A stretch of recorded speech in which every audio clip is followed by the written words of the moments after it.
ICC cricket विश्वकप league 2 मा नेपालको लक्ष्य स्पष्ट थियो। शीर्ष 4 भित्र रहेर सिधै विश्वकप छनौट खेल्ने। तर नेदरल्यान्ड्समा जारी त्रिकोणात्मक श्रृङ्खलामा लगातार नामिबिया र घरेलु टोली नेदरल्यान्ड्ससँग पराजित भएपछि त्यो लक्ष्य अहिले निकै कठिन मोडमा पुगेको छ। सबैभन्दा चिन्ताजनक कुरा के हो भने दुवै खेलमा नेपालको ब्याटिङ पूर्ण रूपमा असफल भयो। दुवै खेलमा नेपाल 157 रनमै अल आउट भयो। विदेशी पिचमा रन बनाउन नसक्दा बलरहरूले राम्रो सङ्घर्ष गरे पनि त्यो पर्याप्त हुन सकेन। यही कारणले अहिले नेपालको विश्वकप यात्रा निकै जटिल बन्दै गएको छ। अब एकपटक अङ्क तालिकातर्फ हेरौँ। अमेरिका 43 अङ्कसहित लगभग शीर्ष 4मा सुरक्षित छ। स्कटल्यान्ड पनि 38 अङ्कका साथ बलियो अवस्थामा छ। तेस्रो स्थानमा रहेको नेदरल्यान्डसँग 36 अङ्क छ भने ओमान 31 अङ्कसहित चौथो स्थानमा रहेको छ। नेपाल भने 30 खेलबाट केवल 24 अङ्कमा सीमित छ। नेपालका अब 6 खेल मात्र बाँकी छन्। यदि नेपालले बाँकी सबै खेल जित्यो भने पनि अधिकतम 36 अङ्क पुग्नेछ। तर समस्या यहीबाट सुरु हुन्छ, किनभने नेपालसँग प्रतिस्पर्धा गरिरहेका ओमान, क्यानाडा, नामिबिया र युएईसँग नेपालभन्दा बढी खेल बाँकी छन्। अर्थात् नेपालले सबै खेल जिते पनि ती टोलीले राम्रो प्रदर्शन गरे नेपाल फेरि शीर्ष 4 भन्दा बाहिरै रहन सक्छ। यसले नेपालको भविष्य आफ्नै हातमा मात्र नभई अन्य टोलीको नतिजामा पनि निर्भर हुने अवस्था सिर्जना गरेको छ। अब प्रश्न उठ्छ, नेपाल हार्नुको मुख्य कारण के हो?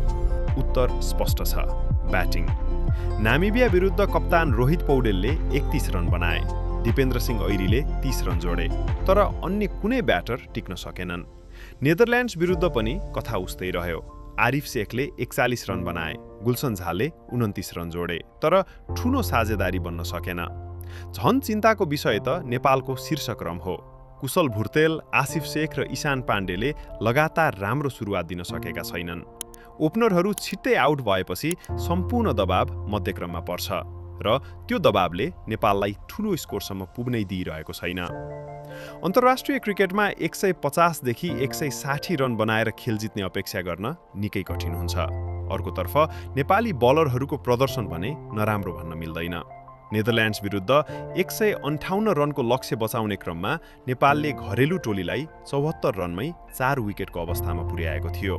त्यो क्षणमा खेल नेपालतर्फ मोडिन सक्थ्यो, तर कम स्कोरको कारण बलरहरूमाथि अत्यधिक दबाव थियो। अन्ततः नेदरल्यान्ड्सले साझेदारी गर्दै सहज जित निकाल्यो। यसले फेरि एकपटक देखायो क्रिकेटमा बलिङले मात्र खेल जिताउन सक्दैन, ब्याटिङले पनि पर्याप्त साथ दिनै पर्छ। अब नेपालका लागि प्रत्येक खेल गर या मर जस्तै बनेको छ। नेपालले बाँकी 6 वटै खेल जित्नै पर्ने अवस्था छ, तर त्यो मात्र पर्याप्त नहुन पनि सक्छ।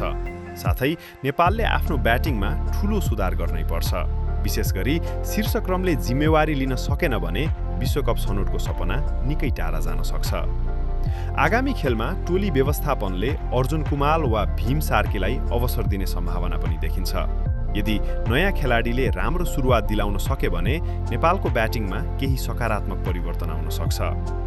लगातार 2 हारले नेपालको यात्रा कठिन अवश्य बनाएको छ, तर क्रिकेट अनिश्चितताको खेल हो। यदि नेपालले बाँकी सबै खेलमा उत्कृष्ट प्रदर्शन गर्न सक्यो र अन्य टोलीहरूको नतिजा पनि अनुकूल आयो भने शीर्ष 4 को सपना अझै जीवित रहनेछ।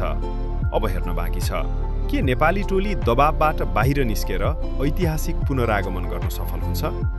तपाईको विचारमा नेपालले बाँकी सबै खेल जित्न सक्छ कि सक्दैन? आफ्नो धारणा कमेन्टमा अवश्य लेख्नुहोस्। यदि भिडियो मन पर्यो भने लाइक गर्नुहोस्, च्यानल सब्स्क्राइब गर्नुहोस् र क्रिकेटका यस्तै विश्लेषणात्मक भिडियोका लागि बेल आइकन थिच्न नबिर्सनुहोस्। धन्यवाद।